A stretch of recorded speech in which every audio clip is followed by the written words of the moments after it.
McIlroy, and I'm delighted to be joined on this Sunday paper review by the Sun GAA reporter Jason Byrne and also columnist with the Irish Examiner Kieran Shannon. Welcome to the show today, lads. How are we feeling, first of all, about the hurling final today? Excited?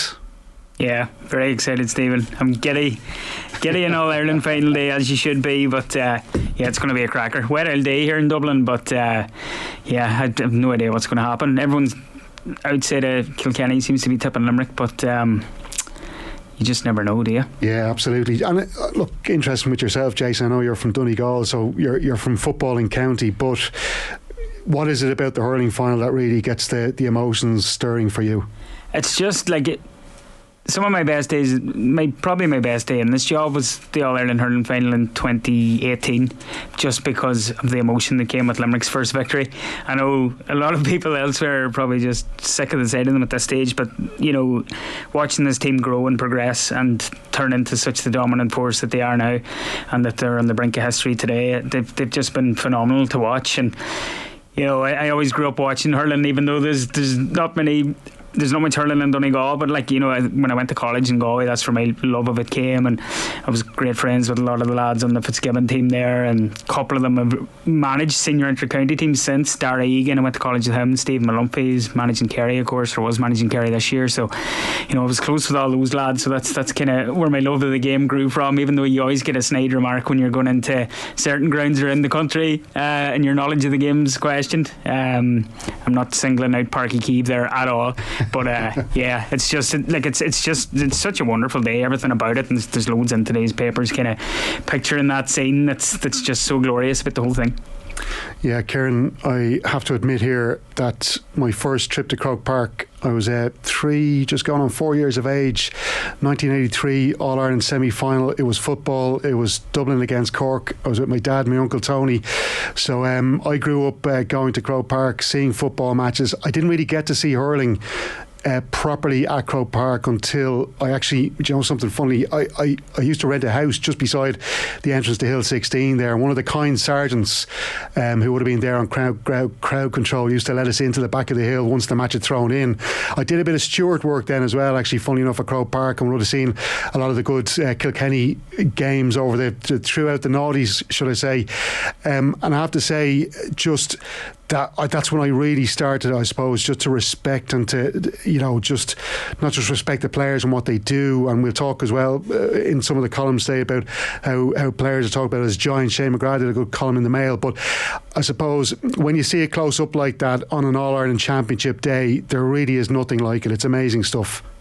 It is. I mean, just even there, right? I suppose I go to a lot of games, but a great day to bring people through a match's All-Ireland semi-finals, right? Because it's in Croke, or there's going to be a big crowd without it being a sellout, unless it's maybe something like, you know, Dubs against Kerry or Mayo in the football. But so let's say my wife and daughter wouldn't be as into it as me and my son, but the girls have gone to, let's say, the last time they've been in Croke, it was the 2018 semi-final against Galway, which was a cracking game. I went to extra time and then a replay, and then they went to the Kilkenny game 2 weeks ago. And while it was very disappointing for the county, I'm living here in Clare.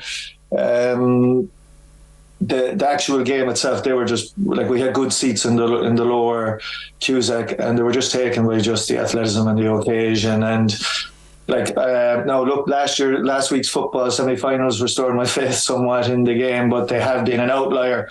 Whereas like this year, just following the Munster Hurling Championship in particular, just from the terraces going in with my own fella, it's just been a joy. And it is a spectacular sport. Just for, I think if you're told a body of work, if you're to pick 10 games in any sport, you know, like I'm a huge NBA fan, basketball, but, you know, 10 soccer, I still love my Gaelic football, but it has, hurling, what we've got this year, you know, I saw my colleague in the Examiner and the McIlroy say that there hasn't been an absolute stone cold classic, but whatever about 9.5 out of 10s, there's been a lot of 8.5 out of 10s. I don't know if there's another sport that can provide us. And, you know, so going back to, look, I haven't gone up. It's interesting to hear Jason talk about breakthroughs. I'd say if a Waterford was in the final, I might have been scrambling more looking for a ticket or accreditation, because there is nothing like seeing a breakthrough win in either the hurling or the football. I mean, Jason said his highlight was 2018. Like seeing Wexford win in 96, seeing Armagh 02. I would say Armagh 02, because it was such an epic game against Kerry. The 03 Tyrone wasn't as good a game, but like there is nothing like seeing that. But I am still looking very forward to watching this game, because like James O'Connor set it up well, and he said anybody who thinks it's not going to be as close as last year, or that it's not going to be closer than last year, is only fooling themselves. Well, it was a 2-point game last year. So he's basically saying it's a 1-point game, or this is the one game where we can have a replay, all right? That there's allowance for a replay, unlike every other game. But maybe that's what he's hinting at. But yeah, look, it's going to be cracking stuff. As much as Limerick are on the cusp of greatness, and they could be one of the greatest teams of all time. They already are, actually. But you wouldn't rule out Kilkenny. You would not rule out Kilkenny. So it'll be a fascinating game. It'll be great stuff. Yeah, and interesting that Kieran mentions, Jason, as well, just the quality of this year's hurling championship. It has been brilliant, and I suppose that will be focused mainly on the Munster Championship, which is fair enough. Leinster Championship, not as good. I was at a couple of Dublin games, but the final was absolutely incredible. And I think one of the most notable things about that final was the way the Kilkenny players celebrated beating Galway. Now, I know it was in dramatic fashion, and that always contributes towards a brilliant celebration, but to see a Kilkenny team celebrating a Leinster final like that, we haven't seen that in a long time. Yeah, and I think the Derek Lyng storyline, it kind of really fell into that as well. Obviously, like when you get a last minute goal in any game, it's so euphoric, but I think that was the day the mantle was officially handed over to Derek from Brian Cody, because it was championship silverware. And we've seen so many times Cody just go over and maybe shake the hands of the opposition manager, even if it's Henry Shefflin, that it didn't mean that much to him, and it was always eyes on the bigger prize, because All Irelands are the only currency down there. But just, I think the fact that it was Lyng, and that was the day he stepped out of Cody's shadow, there was always that question of what was going to happen, and it answered a lot of questions, and it kind of ushered in that new era in that moment, that crazy moment when Pádraig Mannion tries to kick the ball away and it just comes straight into Cillian Buckley. Like, he couldn't have caught it any better, and just the strike, it was insane. And as you said, the scenes at the end, like, by all accounts, they went and they partied for a couple of days, and that brings a special bond as well, and that would have really glued the group closer together again. So yeah, like, it was just incredible. Like, and provincial titles mean something as well, in terms of the fact, like, that you're avoiding those All-Ireland quarter-finals, which have proved so perilous, and once again we have both provincial champions in the final. 100%. Kieran, I suppose All-Ireland final week, we do get access to players for a change, and that's something that's been spoken about over the last number of weeks, is just the lack of access. And we'll talk to Jason in a moment just about what it's like to be in a newsroom around this time of year, and how your editor kind of puts you out there and tries to get something different to what everybody else has. But when you open up the Sunday papers on the day of the All-Ireland hurling or football finals, what is it you're looking for? Yeah, you're looking for good reading, right? And I guess it's a balance between it all. I thought it was refreshing to pick up the papers today and to see player interviews. So obviously, like, I'm not I'm a columnist, as you say there, but I've been that soldier like a Jason. I would have worked, let's say, with the Sunday Tribune for 10 years and the Sunday Indo for a couple of years before that. So what you'd be looking for is that balance between, you'd be looking to at least have one big interview or an interview with one of the players, and then several concept pieces. What you would have had today in the papers, obviously both Mike Casey from Limerick was put up, and then Hugh Lawler from Kilkenny, and there's good pieces around them, because it gives you some insight into, like, I mean, I would have been familiar with the names, but I wouldn't have known even what they worked at. There's a few players and what they worked at. So Hugh Lawler has got even just a line from Dermot Crowe. You're taken by why is he spelled HUW as opposed to HUGH, and it's his mother is Welsh. It's just a sub subclass, but it just adds a little bit. Oh, right, Welsh mother, that's where that comes from. Something you wouldn't have maybe got to know otherwise. But just on like how he's a dietitian, how he did sports science, but then he drifted over, so he's a dietitian beyond just sport. And then Mike Casey, how he does a bit of farming, and he's a teacher, but he's also doing his Tagus Green Cert. And just a little bit about the background and a little bit about their mindset. It was interesting how several of the lads, particularly Tommy Conlon and Sunday Endo, zoned in on how he didn't watch, let's say, the semi-finals. So they played Galway on the Saturday, Clare Kilkenny are playing on the Sunday, and how actually the discipline now is not to watch it, because you would think you put the feet up and that it would be leisurely, but no, he was pointing out that you just wanted to just actually reset and just take the day off, because if you end up watching that game, you'll end up in that, and maybe going back on the button, you're analysing what does he do, and he said there'll be time for that, and we'll do that enough over the coming couple of weeks. So just about, and they talk about, and where Tommy in his piece went strongly was just the commitment levels. I mean, that's a cliche at this point, but he was just talking about how, he actually said that, yeah, of course you'd want to be professional, because if you're really doing this proper, you have to be doing it at a level where you are pro, essentially. And so therefore, why would you want to not be? Anybody, he says, who wants to remain amateur probably isn't doing it the right way. Now, while, there's been that discussion before, and someone like, even though the Cork team in Donelogue, a team of the mid-noughties, would have been talking about pushing the envelope, I think Donelogue himself said that you have to bear in mind what will lads be doing.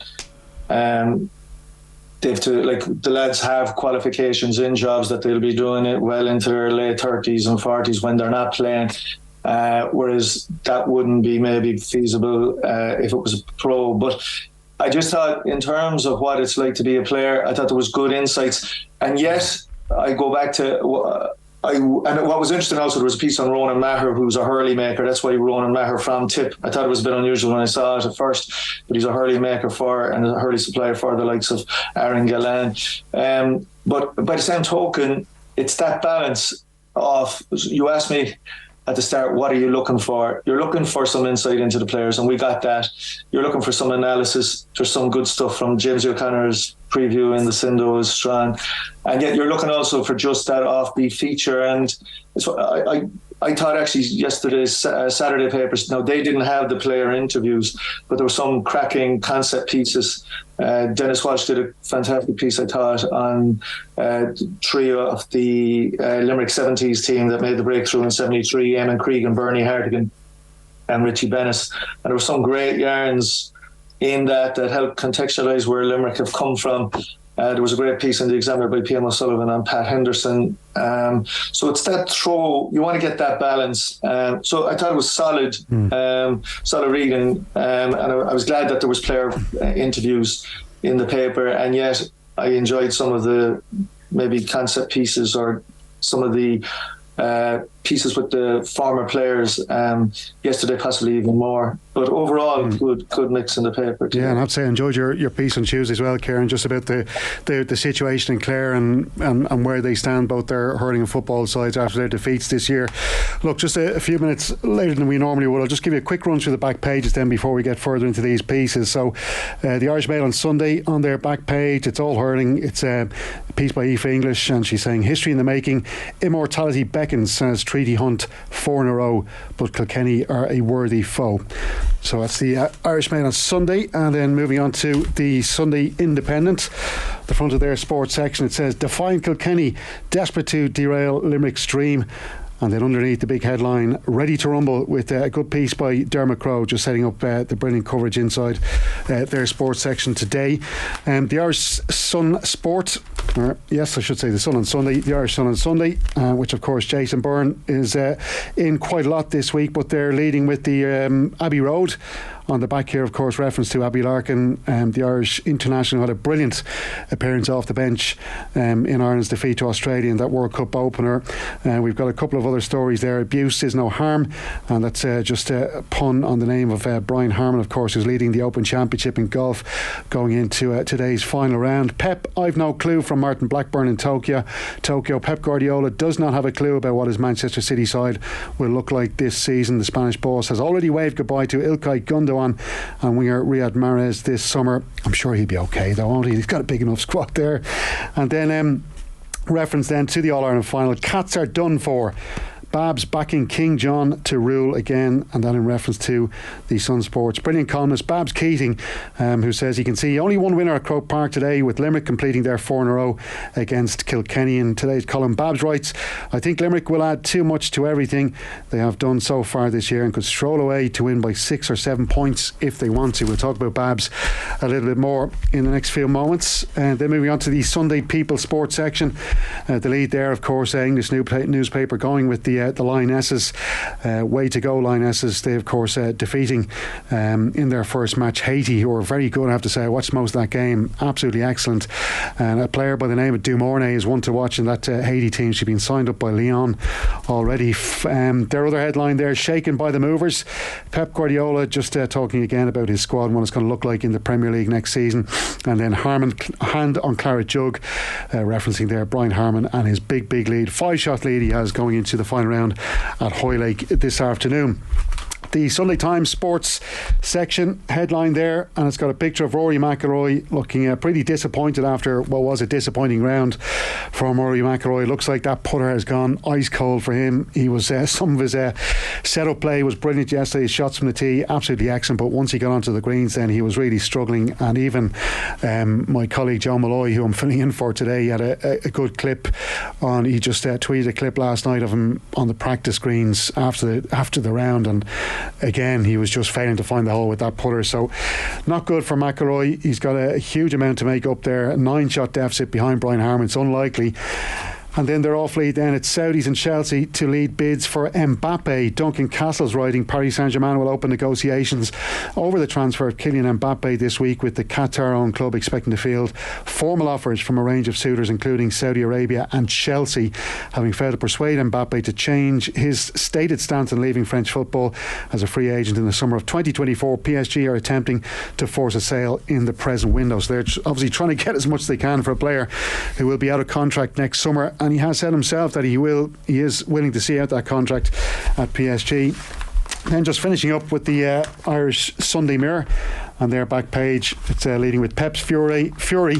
It's Simon Mullock in Tokyo with the Manchester City team, where they are on their pre-season tour. Pep Guardiola has admitted he has no idea what his Manchester City squad will look like, so going with the same kind of story as the other 2 English newspapers. Pat Nolan writing on the back of the Sunday Mirror about Limerick, and just I suppose teasing that interview with Mike Casey, part of a Limerick team bidding for a place in the hurling history books today, less than 2 years after fearing his career was over. We'll talk a bit more about that in the rest of the review. David McDonnell in New York with the Manchester United team. Glazers family row halts United takeover. Eric Ten Hag met with the Glazers in the US, with the takeover of Manchester United held up due to a family split. Ten Hag met Avram Glazer at United's New Jersey base, despite final bids of $6 billion having been submitted from rival ownership candidate Sheikh Jassim and Sir Jim Ratcliffe. There's been no movement on the takeover, so that one seems to be dragging on a while. Alright, Jason Byrne, you are, as Kieran said, in the thick of it in All-Ireland final week. So what's it like for you dealing with your editor? Is it like kind of I suppose John Kiley and Derek Ling with their teams, trying to keep a calm newsroom in the build up to what is a big weekend for you guys? Yeah, it's been all gold, Stephen, but it's been brilliant. Like it's a great week to be doing it. I was down at the Limerick press night. It was like I think it was on the Tuesday after they won the semi-final. So, you know, as we see in the papers today, Mike Casey gave us a very in-depth and open and honest interview. Like, and you know, he spoke to us for over 40 minutes, and we covered everything from David De Gea to cartilage injuries to living the professional life in an amateur setting, and he was just fantastic to talk to. And we spoke to David Reedy as well, and just as Kieran touched on, just getting a great background into the stories of some of these players is always just brilliant. The piece with David ran during the week, but it was he spoke very brilliantly about his time with Kildare and how that set him up to kind of make a big comeback with Limerick, and he's named to start in today's team, so it's great to kind of chat and get the background with him. And my colleague Paul Dollery went down to the Kilkenny press night then a day or two later, and they got the steak and Langtons and got the full. Well, I'm wondering about was there any food laid on by the Limerick?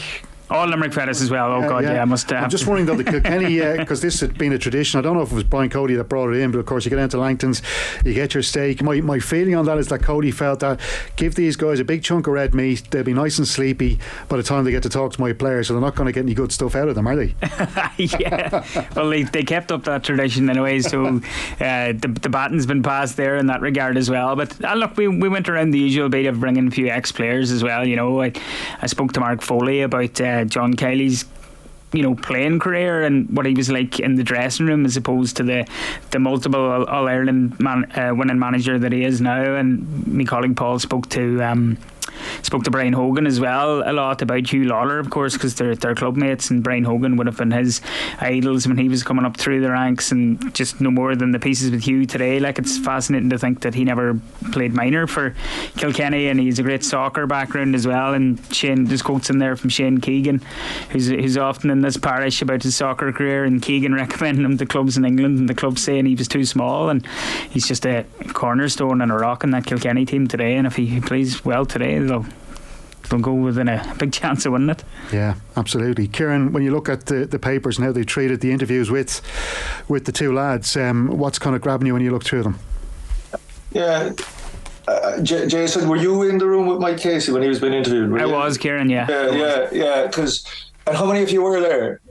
I think there was 4 of us in total. There was only 4. That's good. That's good. Because it's fairly intimate. Yeah. Because look, what seems to be gone now totally, what you would ideally like is the one-to-one interview, right? But that even, let's say in the heyday of it, and early in the noughties, was rare enough. I do remember my favourite one was I was able to get Owen Mulligan before the 2005 All-Ireland, and it was in an hotel in Cookstown. It was 1-to-1. I got the number back then. You'd have got the number. I was talking to his mother beforehand, and Owen was willing to talk to me because he had a bit of a tumultuous summer that year before the goal against Dublin, and that's dream stuff that you just don't get. But I do think how it seems that Mike Casey really engaged with the lads. I remember I suppose the last All-Ireland I would have covered as a Sunday writer would have been with the 2010 in the Tribune, and that was a famous one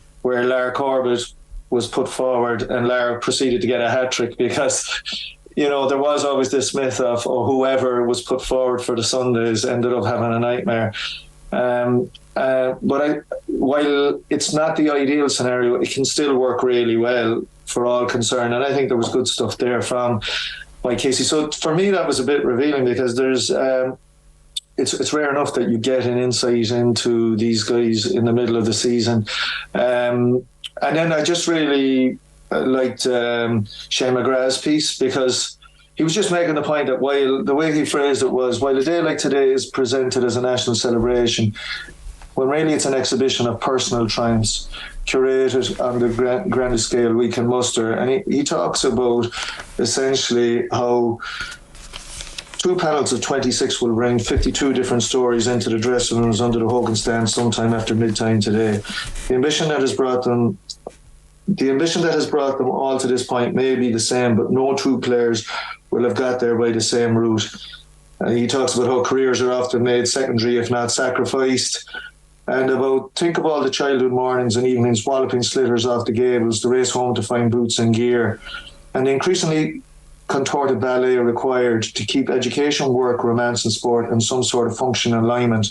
These people are simply marvels. And so, while sometimes we can sneer a little bit on, the old line, not men but giants, he's making the point that, and the same applies to the 32, the 52 that will be going in there next week from Dublin and Kerry. or anybody who makes it to Croke Park or commits to being an inter-county player at the elite level, it is we have to remember that personal journey, and that's why I did. Well, there weren't stellar pieces. I really liked the pieces from the players today on the likes of Mike Casey. Like Christy O'Connor also was there, obviously, as well. And he talked about how, like, someone like Casey, we forget, like, just, the personal injury that he had to come back from. He missed 2 All-Irelands. So, those were, I suppose, the interview pieces, along with Shane's pieces, were the ones that jumped out at me. Yeah, we'll go into those interview pieces, because there is some really stuff, I think, on Casey and Lawler in those in just a moment. I have to say, he only finds out, Jason, I'm a Dublin fan, he has to mention Muggsy's goal back in 05. Great stuff there, Kieran. Thanks a million for that. Listen, we'll be back very shortly. Next up, we'll be talking a bit more about those interviews with Mike Casey and Hugh Lawler.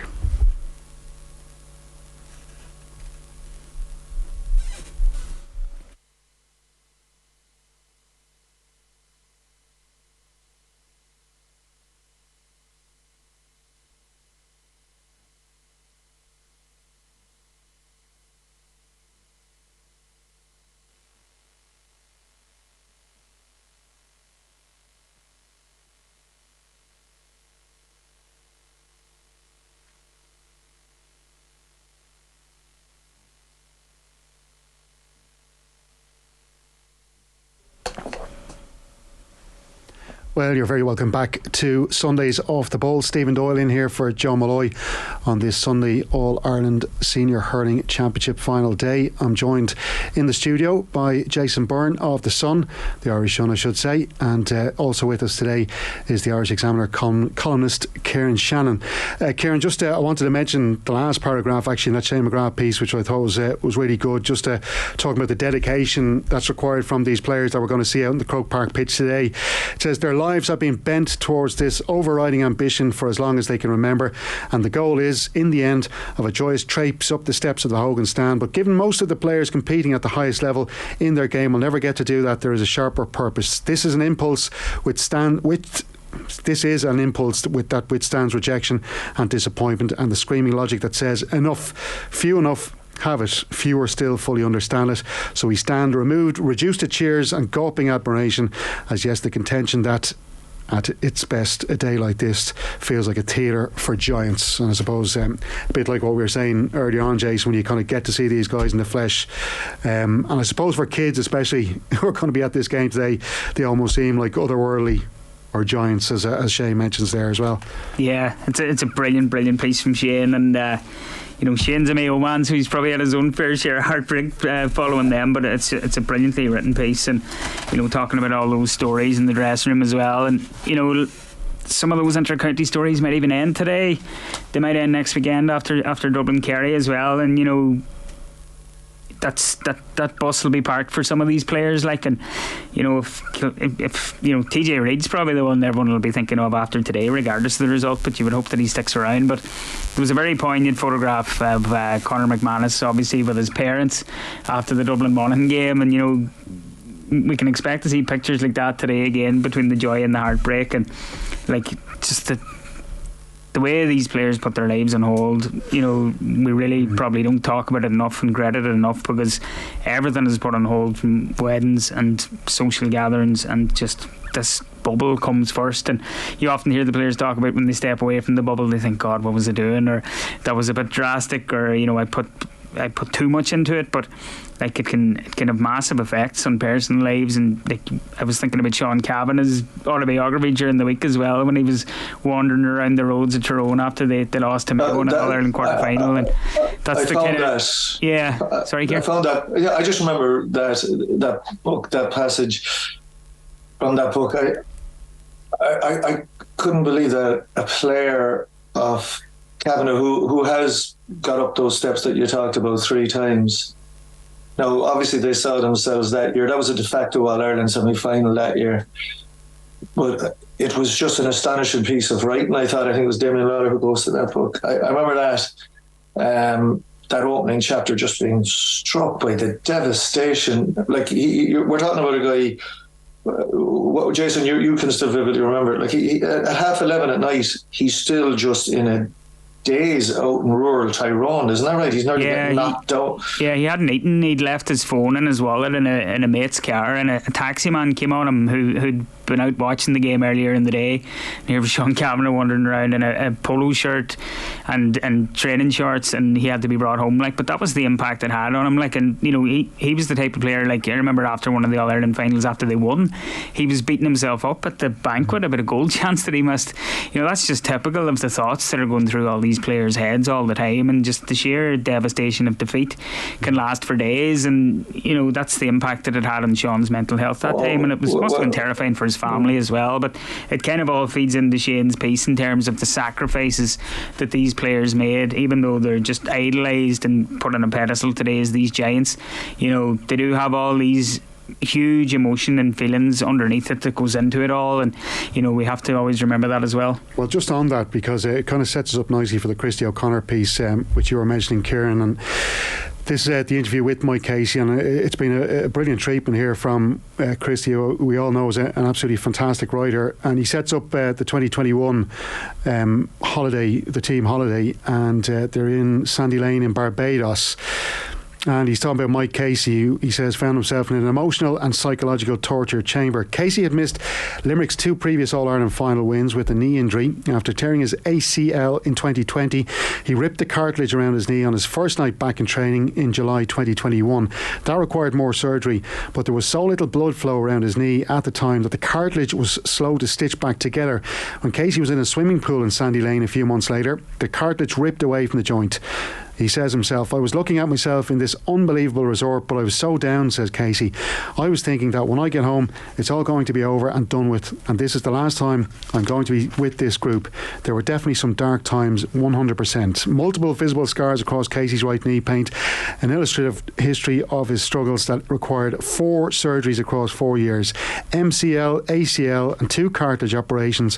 When Casey spent 18 months rehabbing injuries in 2020-21, the challenges during the recovery were as much psychological as physical. He says himself, when you're out for that long and you see the levels of performance, the boys who you're thinking there's no room for a fella with one good knee on this team, says Casey, it was extremely tough.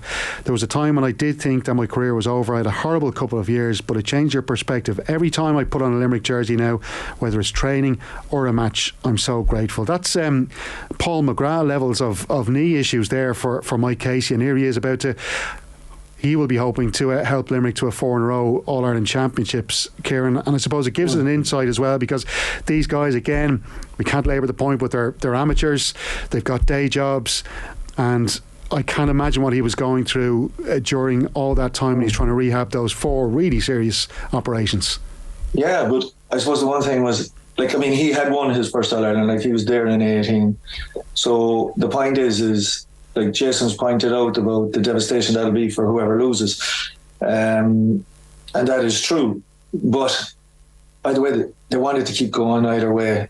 You'll keep going back. Like Mike Casey had his All-Ireland. He was there because they had won an All-Ireland.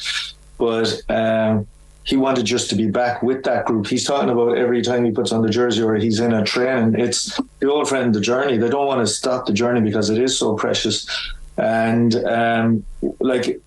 so it's that what'll be fascinating today is we have to remember here that and it's pointed out in some of the pieces, and even I was doing a piece on Kilkenny hurling and how they've recognised that they've taken their eye off the ball. They had taken their eye off the ball a bit in their structures.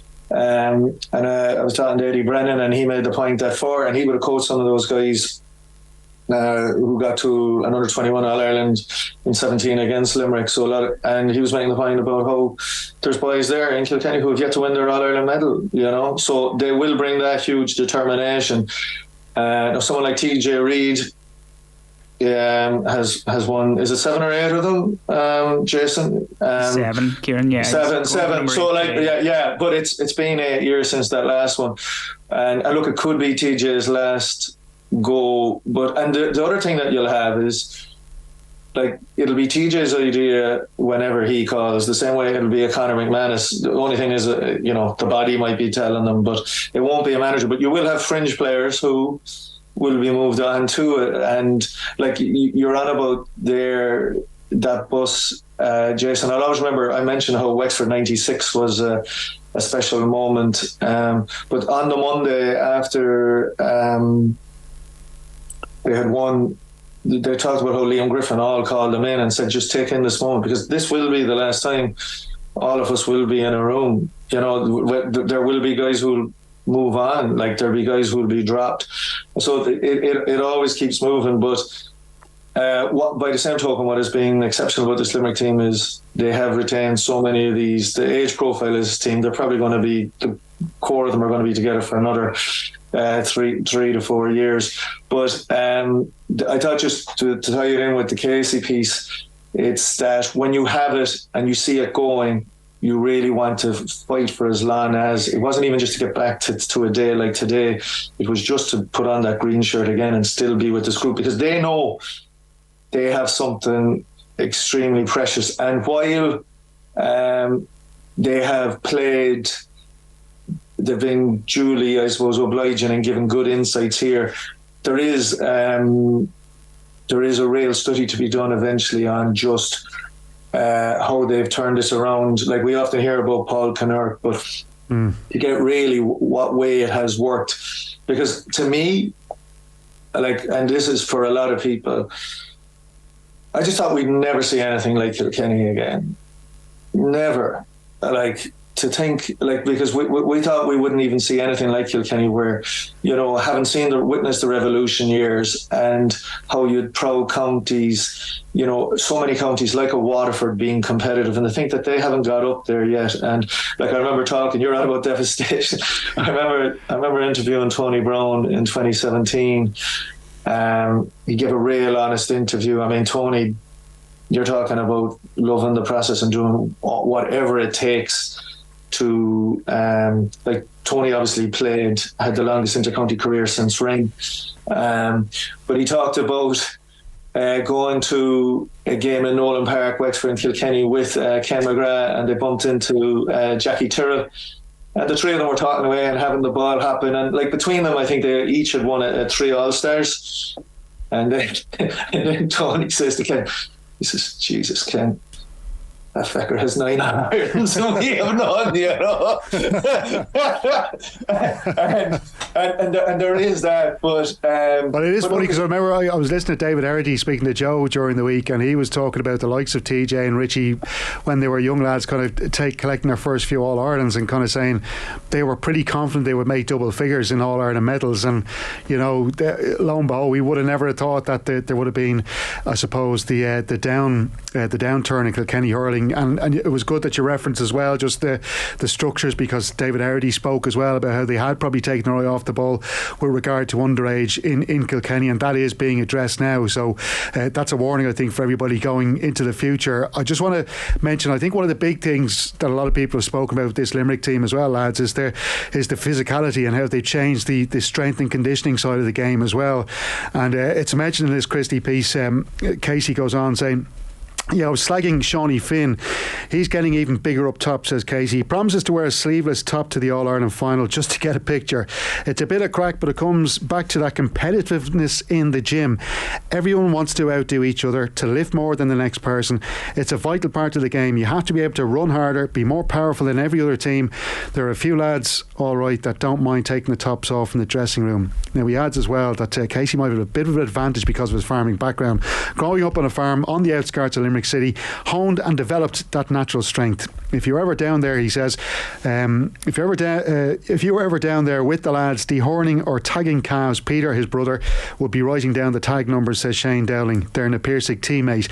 Mike would be inside tackling and wrestling with the cows and calves, trying to get them out. I think that probably will tell us that the Dubs really will have no hope over the next decade or so, because they're not doing any of that kind of training, Jason. But it is really a big part of the game now, isn't it? That has totally been changed by Limerick over this last 6-7 years. Yeah, they're just absolutely enormous, and like, you know, in the that conversation kind of sparked from that famous photograph of the lads in the dressing room after one of the All-Irelands. It was like a poster for WWE or something.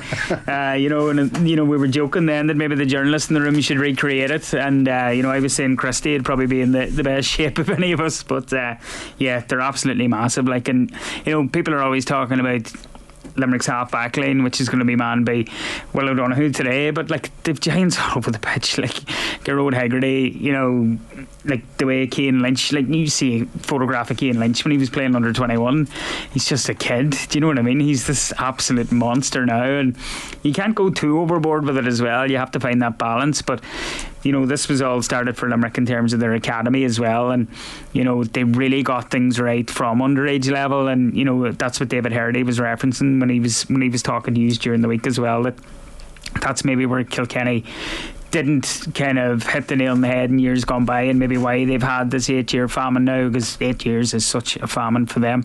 But I think like Limerick's academy, you look through those underage teams, they've all come through together. They all have that perfect age profile, as Kieran mentioned as well, and they're just all absolute animals. And that Galway team in 2017 were massive as well, but Limerick came on and they just seemed to have it at a different level again when they got that breakthrough title and beat Galway in that 2018 final, because at the start of that season everyone was saying Galway are searched for back-to-back, but Limerick have just come along and literally bulldozed all in their path since then, they're a remarkable team, and regardless of what happens today, they are one of the all-time great sides. I remember as a reporter covering Dublin as they went on to win the 6 in a row, and every year you'd be asking about the 3 in a row, 4 in a row, 5. And Tommy Conlon mentions in his piece in the Sunday Independent at the end of that piece with Mike Casey, he says Casey has supported Manchester United man and boy. The end of the Alex Ferguson era has been a salutary lesson in how empires rise and fall. He repeats the warning he uttered earlier: the wheel always turns, nothing lasts forever. But he and his teammates, his best friends, seem coldly determined to squeeze all the juice from the orange before it begins to decay. Therefore, naturally, any reflections on their place in history as the legitimate heirs to Mick Mackey's legacy from the 1930s will have to wait until their work is done. For now, it's about high performance, preparation and execution, but surely at the back of their minds they must be conscious of what they're achieving. Of course we are, he replies.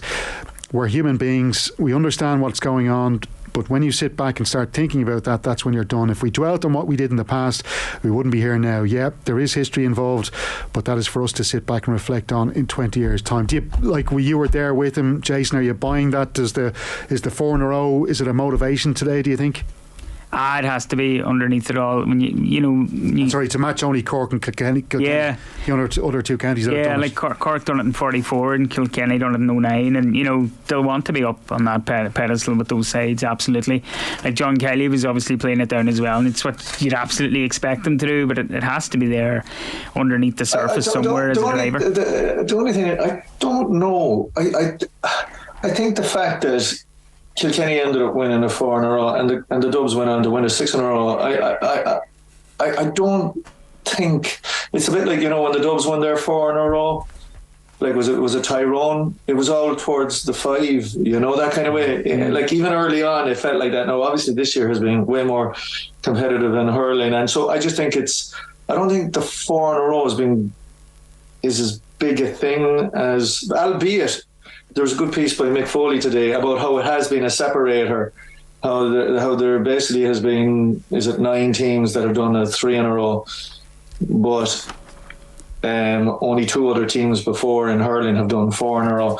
But I don't think it's anything like, if they were to get through today, if they were going for a 5, in light of Kilkenny not doing it, but it does separate them. Yeah, from let's say that great Cork team of the late 70s, that Limerick. But I don't think they're obsessed with. I don't think this current team are looking at it. Oh, this separates us from the Cork team of the late 70s.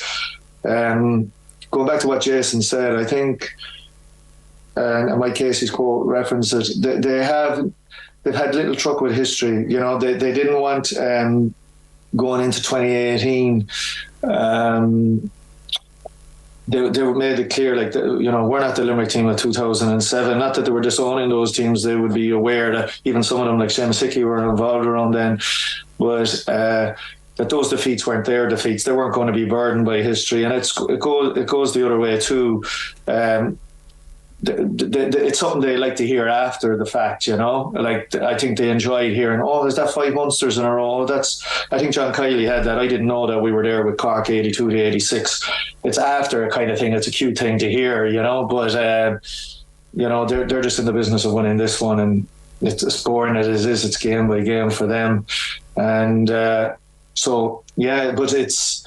But it goes back to, and I know Tommy well, and Tommy lives in Limerick, and he would have met some of those players out, because look, this is beyond the wildest dreams of the supporters. Beyond, if anybody told you, could you imagine being a Limerick person being told at the start of 2018, not only are we going to end the 45 years, we're going to win 5 of the next 6.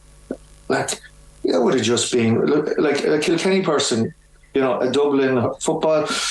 In 2011, if someone told you what was going to happen, you would have struggled even. For a Limerick person to hear this, it's remarkable what they've done, and so like these guys are. It's not that long ago, Kieran. Like, I can remember watching the Limerick team. Maybe was it 10, 12 years ago, and they were hopeless. Look, they were way off. I mean, look, as a county, there was that's been well documented. But how it's gone from, you know, unlimited heartbreak, as the book was called, to unlimited success. It's just remarkable. And I know they've been paired a lot with Mayo, but Mayo would love that closure, winning All Ireland. But Mayo have been so competitive and consistent over the last 25 years, but particularly, obviously, for a 10, 12-year period there. Like Limerick, as you said, had awful beatings, you know, and that's one thing that would happen. And even in Dublin, and where a Cluxton even coming back in, they would remind the Brian Fentons off. You know, I was beaten by 17 points by Kerry in an All-Ireland quarter-final. Like, you know, I was beaten by Westmeath. You know, a Declan Hannon, you know, some of those guys were there on very low days where they were. What? I'm going back to one thing about Kilkenny. While they haven't been, it's an 8-year famine for them. They've always been relevant. Always relevant. Even in a year like 2017, where it was, I think, their first year not getting to play in Croke Park, they brought Waterford to the brink in Thurles in the qualifiers to extra time, and Waterford got to an All-Ireland. They've always been relevant. For years there, Limerick were irrelevant.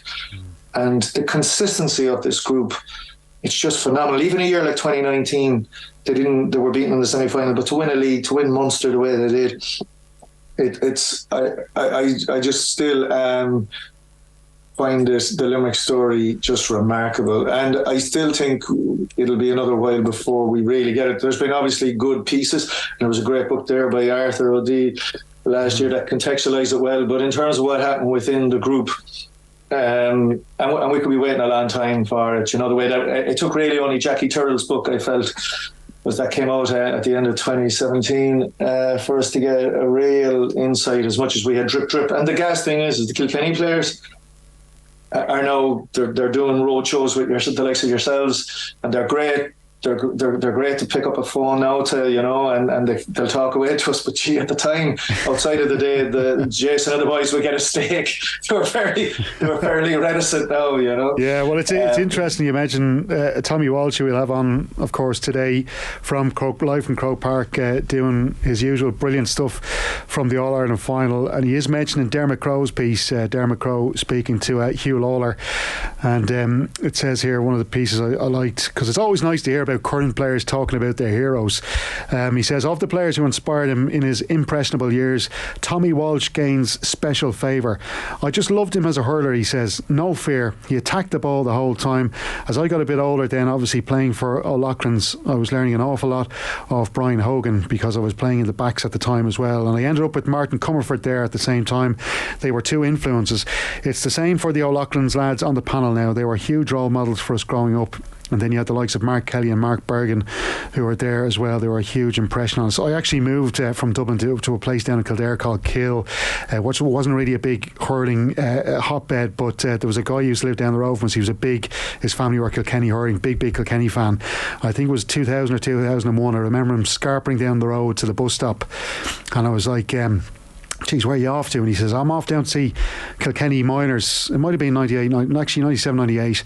And I said, all right. He said, there's this fella called Tommy Walsh. I tell you, he's going to be a hero, this fella. He's the new the big player for Kilkenny. Watch out for this fella. I was like, little did I know Tommy Walsh, what he would go on to do. And here I've only heard from some local neighbour in a village in Kildare.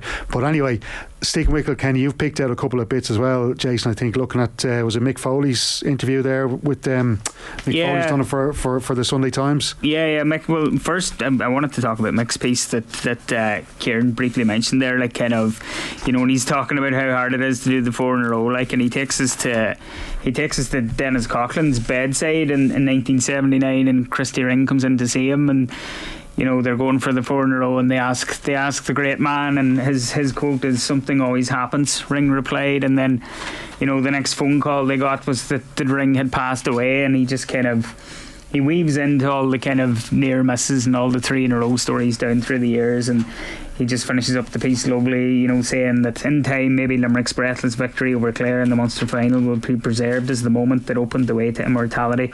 Maybe that moment is yet to come. Something always happens. I just thought it was a fantastic piece from Mick, and you know, it kind of ties in as well lovely to the way that Limerick have gone through some of these All-Irelands with such adversity.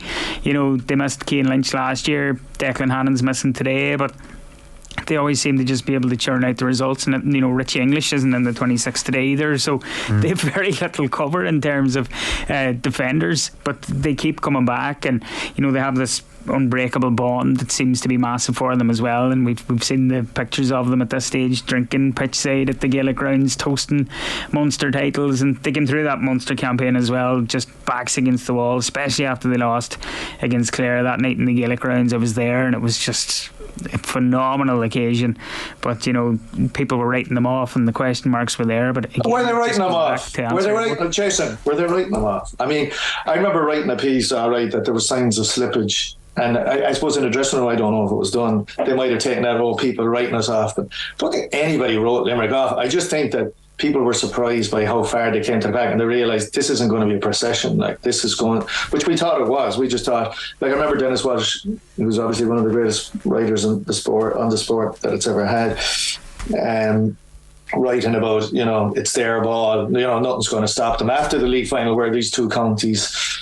But how, not just Kilkenny, although we'll see today, how everyone was so close, but I don't think anybody wrote them off. But I think your point's still valid, Jason, your point about the bond they have and how it's got them through those games, you know, because that's what was unique about, like, there was years like in 2021, 2020, they were just blowing teams off the field. Again, which was, I wrote it at the time, you could never envisage a Limerick team doing, because on each area of it, like, you take the great Clare team, and they were a great team, like, with only, you could argue now, they're 2 All-Irelands, 3 Munsters, but they were a great team, that McLaren team. But they won only close games, essentially, and you couldn't say that they were the best hurling team. You know, they introduced power hurling. They were kind of the first team to make a quantum leap on the S&C front, the physicality. Although it wasn't S&C then, Mike Mack wouldn't be as scientific as the likes of Joe O'Connor. But the point being that that was what separated them. You couldn't say they were the best hurlers as such, particularly up front. Like, this Limerick hurling team haven't just been ahead on S&C, like, between, you know, game awareness, intelligence, and just sheer technique. They've been the best hurlers. They've been better hurlers than, name whichever county. Like, Cork would have prided them, and Cork wouldn't have. A county like Cork has only started to get to that. Whereas, we have the hurlers and that other stuff. It's nearly like as if that's for guys who can't hurl. No, the Cork great team of the mid-noughties understood that, and they were a separator. But the point is, this Limerick team hit the box in every category, between physical conditioning, the mental, and the technical stroke tactical. And you know, again, it's a remarkable. But you know, going back to the point about something always happens. Will we be here, Jason, after tonight, saying something did happen with the likes of losing Hannon? You know, so that it caught up with them the same way in Kilkenny. You know, in 2010, as good as that tip team were coming, it was another back-to-back All-Irelands, and we were looking at it. Now, obviously, there was the whole thing about Henry. going into that game. But the point is, as a group, they still looked like they could overcome it because they just had looked so imperious in how they dismissed Cork in the semi-final. So it's we will see if they do the 4 in a row. It probably does. Like, it puts them in the top 3. So history beckons, as all the headlines say. Indeed. Well, look, I think as well, it was probably a bit of a struggle for editors on this Sunday afternoon, or this Sunday, for doing papers. I mentioned off air to Kieran about how much of a big week it's been for Irish women in sport.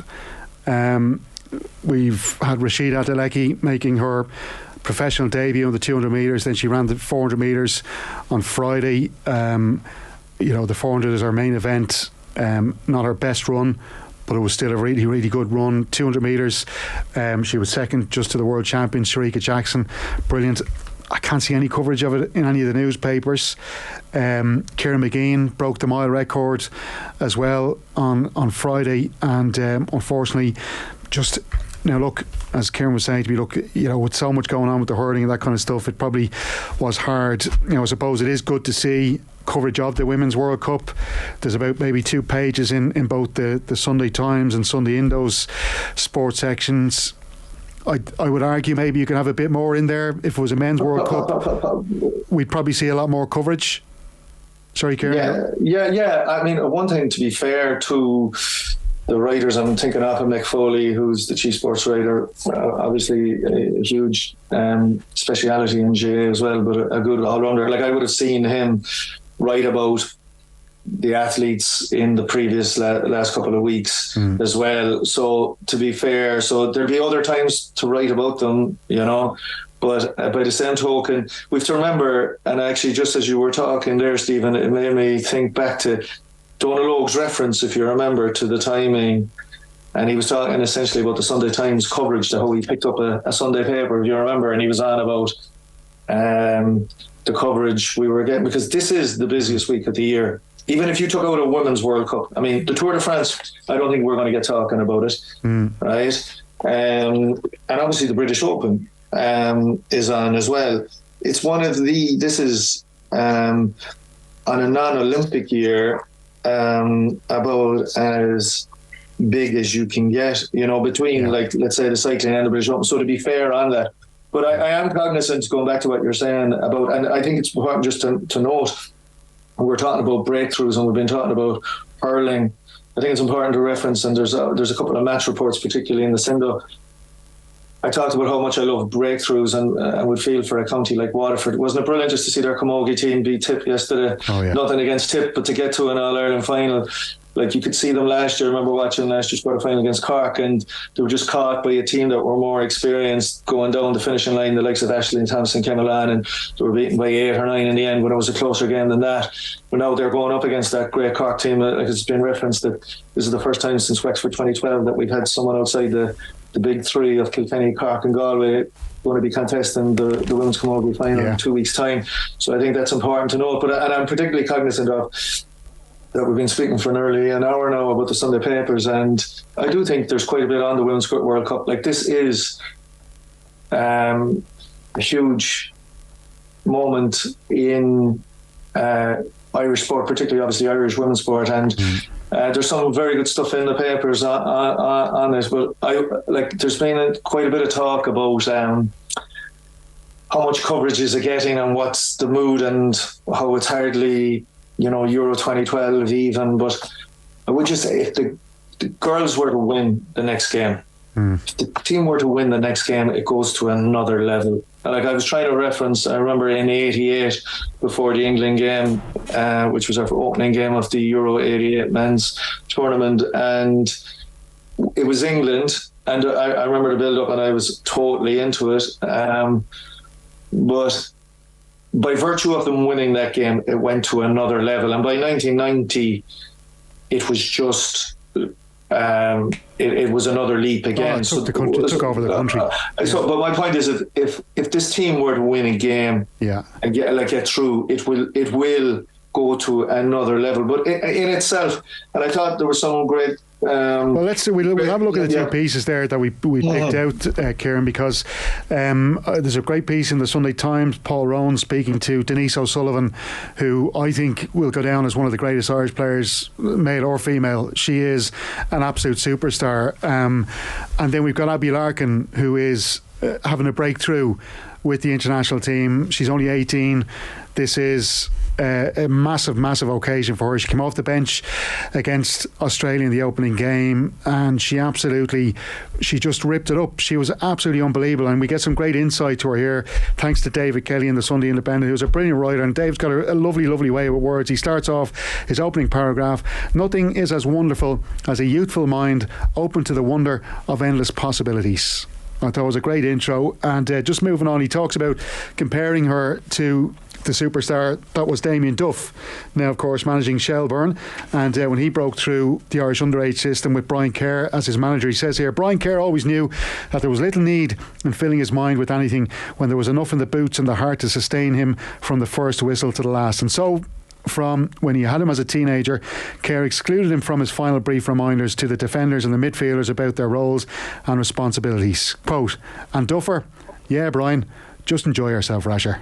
Which I thought was a lovely line, and I don't think Vera Powell will be saying anything like that to Abby Larkin, but that's only down to the colloquialisms. But here we go, another paragraph. She says herself here, Abby Larkin, I actually am at the moment, she says, slinking snugly into an armchair at the Irish team's Brisbane base. That is why it's so important to be here, enjoying the moment, because it's my first World Cup and I'm definitely taking everything in. She's from Ringsend, a brilliant area in Dublin City, in the inner city, and we get a bit of insight here. She only turned 18 in April, and she is already back-to-back league champion with Shelbourne, multiple international underage appearances, under-19 captain, second youngest international debut in the senior team, youngest goal scorer in World Cup qualification, and now she is the Republic of Ireland's youngest World Cup player, male or female, beating the record set by Gary Kelly, who was 19 when he came on against Norway at USA 94.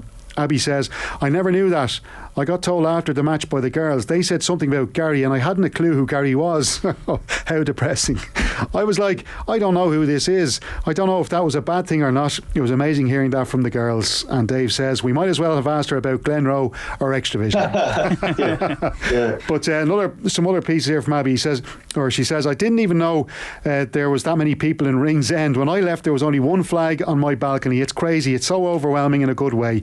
The amount of people that actually support me, some people I haven't a clue who they are, and they're just there supporting me. It's amazing, it's cool. And for someone from Ringsend, obviously there's no one else from Ringsend that's gone to World Cup, even thinking about it in that way, and obviously I'm a girl as well, it makes it so special for me. We then get a bit of insight into what it was like for her coming on Thursday morning. I was actually really nervous coming out alongside Lucy Quinn, who was her other fellow substitute at the time.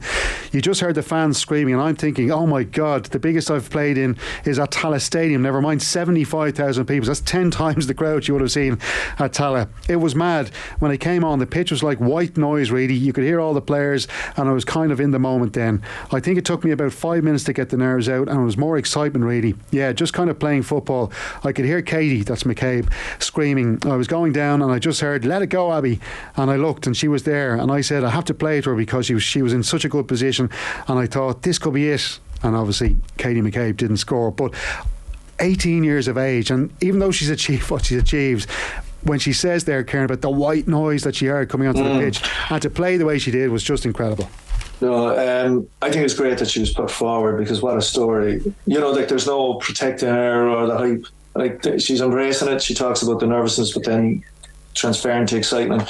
There's some great stuff about her in both, as you said, David's piece. I think that I see an off lead in the Sindo as well. And there's actually a really good piece by Ellie Donnelly in the Business Post magazine. It's the cover story, and it starts with Ellie, and she actually, with Abby. Ellie Donnelly gets talking to her aunt, and it's about the hype and colour there is in Ringsend. How there's a local band, the Pullovers have launched 2 songs about their sporting hero on the Irish team. Ringsend Abbey is one of them, and On the Way Down Under.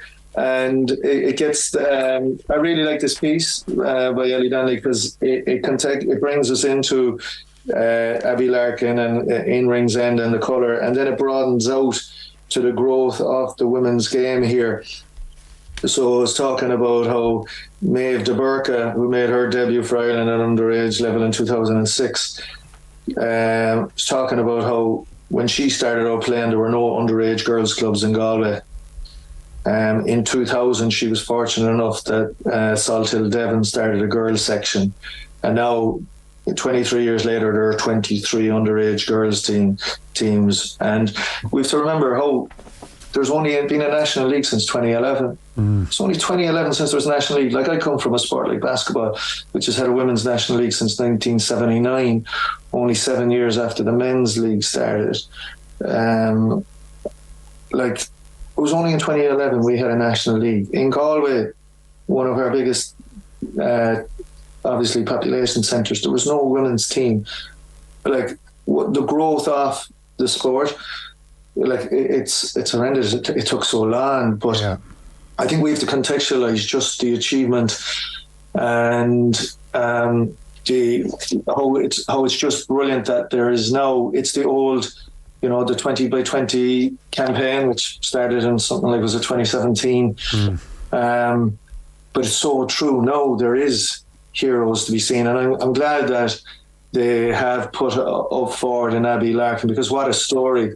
And she's talking, going back to your point, Stephen, about Hugh Lawler looking up to a Tommy Walsh, and you talk about Gary Kelly. We're old enough to remember Gary Kelly. I am anyway, right? Oh yeah. And there's the famous story of Paul McGrath talking about Gary Kelly looking at him weird in the dressing room. He says, "What's the story with that young fella? He keeps looking at me weird, Jesus." And Gary Kelly said he was looking at Paul McGrath, says, "I can't believe I'm playing with Paul McGrath. That's Paul McGrath over there." And how she looks up to the likes of Katie McCabe. And there's a lovely line that's mentioned in Dave's piece.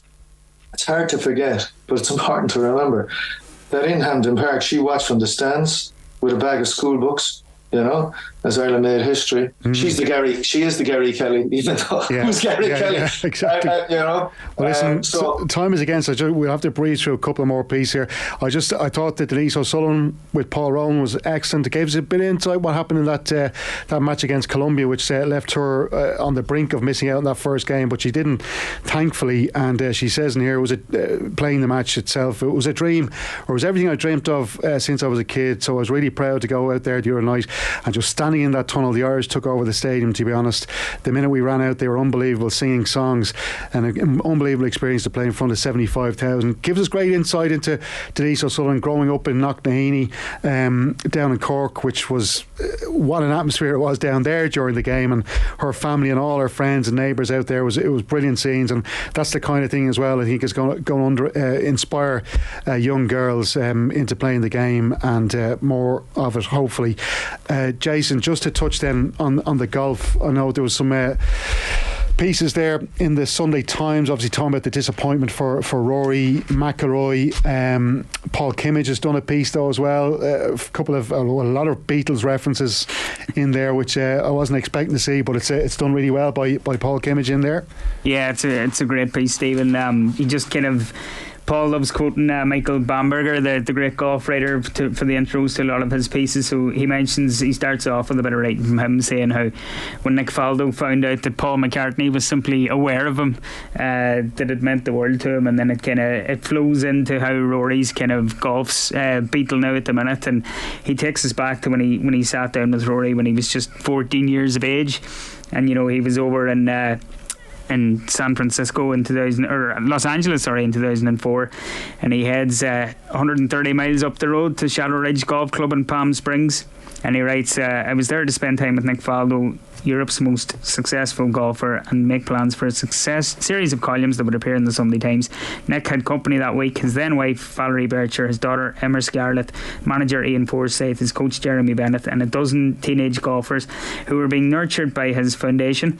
And then that's how he ends up meeting Rory. And one of the great one of the rising stars, who was only a girl at the time, Henny Koyak, she's gone into TV presenting since, and Paul kind of weaves into a good yarn about him texting her that he wants to write a small feature about her and Rory to kind of go back to that day when he met them as teens, but she doesn't get back to him.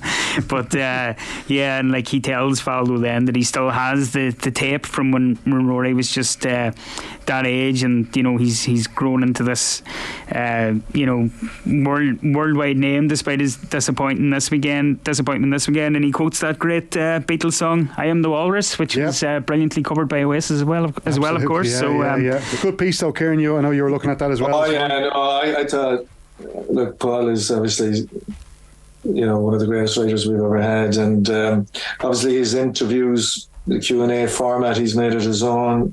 But he can really write a good column when he's focused. I thought his piece last week on the Tour de France was beautifully personal, how he weaved it in. He himself and Kevin, his brother, an old friend of mine, were back on the bike going up the Pyrenees, and how he weaved it in about his mother and father. I thought it was just a beautiful piece. And this column, I like this column. I really like today's column as well, because I knew that we'd be coming on talking about possibly Rory again, and here he is not winning a major again, and the disappointment early. But the fact he ties it back into Faldo, and I think the most important thing early about it is the last four pairs. He said, he says, "Cripes, that's almost 20 years ago," says Faldo. "Would you have called it? What? How good he was going to be?" "No," says Faldo. "I thought Ollie Fish and James Heath were the stars." Now, I don't know who those two boys are. Yeah. I know who Rory McIlroy, and the world knows him. As Paul says, there was 3 hours there, and they're playing with Ram and Rose, but there's only one known by their first name, and McIlroy is super clueless. And the point being is that we think he's failing at the moment, but really he has succeeded beyond anybody else's definition, bar Tiger Woods. We have to sometimes remind ourselves of that. I thought it was just a good reminder, and it was just a really nice piece. Sometimes you're going back to Faldo, but there's great insights in there behind that. I thought a bigger picture too of just it's cool the Jets, like this guy has bloody won. Yeah, well look, there's so much good stuff in the papers today. We unfortunately didn't get to cover it all. There's a good piece by Riyad Al Samurai in the Irish Mail on Sunday just around Jordan Henderson and his possible move to Saudi Arabia, which seems to be dragging on a while. It's a really good column about the issues around that, but there's loads of good stuff. It is All Ireland Hurling Day though. We had to go heavy on that. I really hope you enjoyed it. Stephen Doyle in for Joe Malloy this afternoon. It's been an